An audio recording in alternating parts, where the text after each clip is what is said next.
እነ እስክንድር ነጋ ከባለ አደራነት ወደ ፖለቲካ ፓርቲ በወያኔ ድጋፍ ለመሸጋገር የኦሮሞን ወጣት አሸባሪ ብለን በዓለም አቀፉ ማህበረሰብ የሽብር መረብ ውስጥ እናስመዝግብ ለማለት ኢትዮጵያ ውስጥ አሸባሪ ካለ በትክክል እስክንድር ነጋ ጥሩ ብሎ የሚጠራው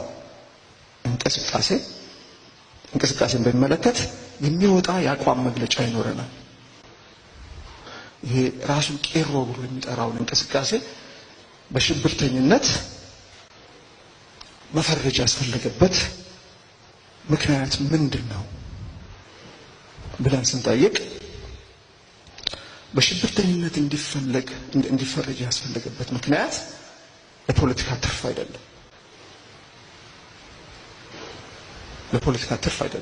ፖለቲካል ሞቲቭ የለውም። ፕራይመሪ ፐርፐዙ የዚህ እንቅስቃሴ ሞተሩ ዓለም አይደለም። የዚህ እንቅስቃሴ ሞተር ገንዘብ ነው። ተራሪ የሚል ጀግና እስቲ ጀግና በል እውነት እንነጋገር ከተባለን እስከ ዛሬ ጭንቃር ተጠቅሜ አላውቅም። ቄሮ ባይታከል እስክንድር ዛሬ ዲሲ ነበርክ እንዴ? ቄሮ ደሙን ባያፈስ ዲሲ ነበርክ እንዴ? ትግል የነጻነት ትግል ነው፣ የዲሞክራሲ ትግል ነው። ይህ ትግል ገና ግብ አልደረሰም። እስከ መጨረሻው መጠየቅ አለብን። ዲሞክራሲ መጠየቅ አለብን። ዲሞክራሲን እውን ማድረግ አለብን። የኦሮሞን ወጣት ትናንት አንቀጥቅጣ ያሸነፈችውን የሽብርን ሕግ ከሽብርተኛ ላይ የገፈፈውን ቄሮ ትናንት ለነጻነት ነው የታገለው፣ ዛሬ ግን አሸባሪ ሆኖ ወጥቷል ብሎ ለመፈረጅ ሞራል ያለው ሰዎች ግን ባንዲራ ይዘዋል። ሌላኛው ደግሞ ኢትዮጵያ ይላሉ። የነሱ ባንዲራና ኢትዮጵያዊነት ግን ለኛ ቦታ የለው። ለቄሮ ቦታ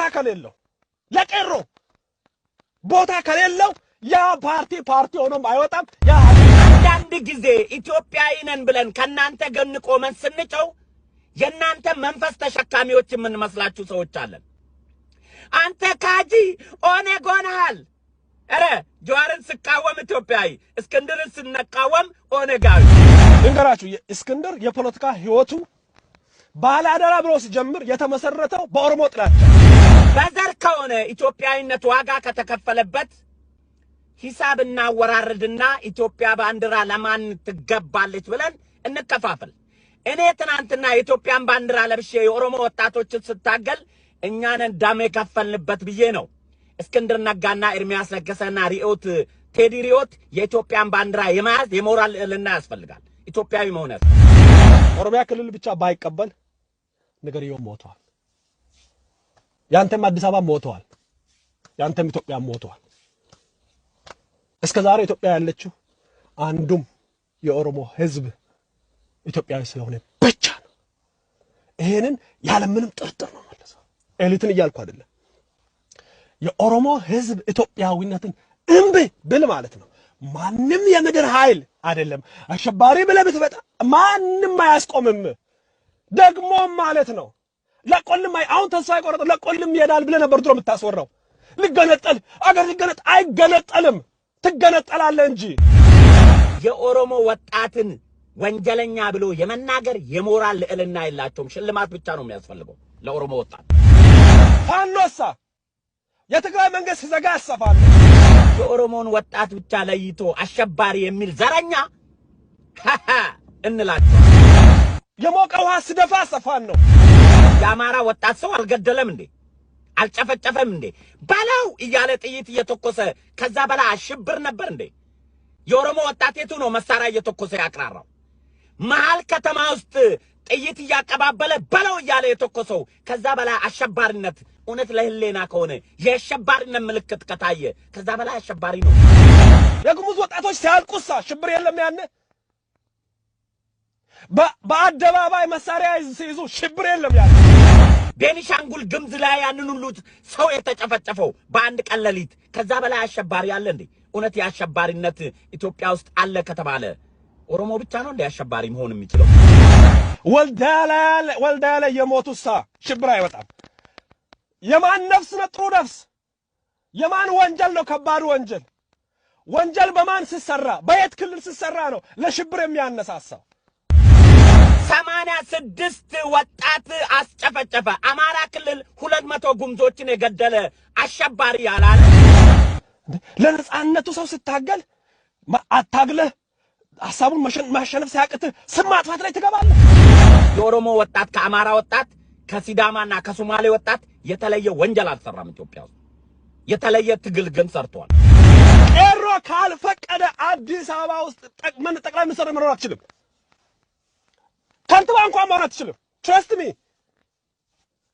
ፋራ ነህ እንዴ? ነገር መለወጡን የማታውቅ የኦሮሞ ወጣት ነው ቄሮ ማለት። ሌላ ትርጉም ካለ ንገሩኝ። ለነጻነት የታገለ ጥርሱን ሰብሮ የሸኘልህ አንተንም በሩን ከፍቶ ያስወጣህ በቄሮ ስም የሚሰራውን ትቼ በደል ቆሻሻ ነገር እንተቻለን። ቄሮን ግን አንተችም። አደረጃጀት መቀየር አለበት ነው የማምናለሁ። አሸባሪ የሚል ድፍረት ግን የለኝም።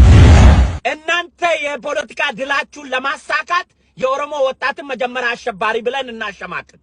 እንደውም ሀለኛ ትግል ነው የጨመራችሁ። ኦሮሞ ላይ የዘመቱ ኢትዮጵያን ማሰብ ኦሮሞ ላይ የዘመቱ ኢትዮጵያን ማሰብ ቅዠት ሳይሆን እብደት ነው።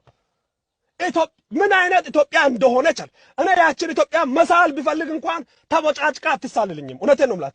ኦሮሞንና የኦሮሞን ሕዝብ የማያከብር ፓርቲ ይቅርና ሐሳብ በኢትዮጵያ አየር ላይ አይኖርም። አልቋል ወዳጄ።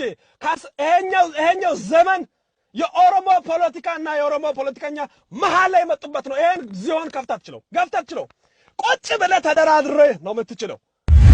ዓለም አቀፉ ማህበረሰብ ከኦሮሞ የተወለደ ነው የሰላም አምባሳደር ብሎ ኖቤል ሽልማት ከአፍሪካ ምርጥ ዶክተር አብይ የተወለደው ከሙስሊምና ከክርስቲያን የተቀላቀለ ማንነት ያለው የኢትዮጵያ ጠቅላይ ሚኒስትር የህዝብን ጉልበት መናቅ፣ የህዝብን አቅም መናቅ፣ ብሔርን መናቅ፣ ወጣትን መናቅ፣ ቋንቋ መናቅ፣ ባህልን መናቅ። ይሄን እኔ የምናገረው ለአንድ ብሔር አይደለም፣ ለእልቱ ነው። እስክንድርን ነው ለይቼ ያወራል። ከሌላ ከማንም ብሔር ጋር አታያይዙ። ኢትዮጵያ ውስጥ ኦሮሞ ሲሆን ነው አሸባሪ የመጣው። እስክንድር ነጋ ሲሆን ኢትዮጵያ ውስጥ አሸባሪ የሚባል ሴል የለም። መንግስት ነው አሸባሪ ስትሉን አልነበረም እንዴ? ዛሬ ከየት የመጣ ማህበረሰብ ነው አሸባሪነት የተገኘው? የኦሮሞ የሆነ ነገር ሲያደርግ ሰማይ ምድሩ ተገለበጠ ይባላል። ሌላ ጋር ይሁን ምን ሰላም ለምን እንደሚወደው ሰላም፣ ጽድቅ፣ ብልጽግና፣ ቅድስና፣ ታጋይ ሃይማኖት ለሀገር የቱ ጋር ነው? ወይስ ኦሮሞ ውስጥ ሙስሊም ስለሚበዛ ዓለም አቀፉ ማህበረሰብ ከሙስሊም ያላችሁ ጥላቻችሁ በግልጽ የተፈረጠበት አመለካከታችሁ የኦሮሞን ህዝብ በሽብር ከከሰስ ነው ዓለም አቀፉ ማህበረሰብ ይሰማናል ብላችሁ የምታለቅሱ ከሆነ ለምን ራቁታችሁን ዋይት ሃውስ ፊት ለፊት አትሮጡ? ቄሮ ወጣት ከሆነ አዲስ አበባ ውስጥ ሚሊዮን ቄሮዎች አሉልህ።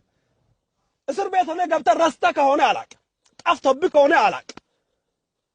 ቄሮ የሌለበት የለም፣ ወጣት የሌለበት የለማ። መሀል ያለውን ሰው እየገፋችሁ ዳር እያወጣችሁ እኔ በጣም መሀል የሆነውን በአንድነት የሚፈልገው ሰው ራሱ ተቀይሟችሁ እንዲሄድ የቄሮ ሴል ቄሮ ማለት ወጣት ነው። የአማራ ወጣት እንደማለት ነው። የሶማሌ ወጣት እንደማለት ነው። የጋምቤላ ወጣት እንደማለት ነው። የአማራ ወጣት ወንጀለኛ ያልሆነ የኦሮሞ ወጣት ወንጀለኛ የሚሆንበት ምክንያት የለም። ምክንያቱም ባህር ዳር ከተማ ውስጥ መሳሪያ እየተኮሰ በለው የሚል ሽብር እኮ በመሳሪያ ነው የሚካሄደው፣ በጩኸትና በድንጋይና በዱላ አይደለም።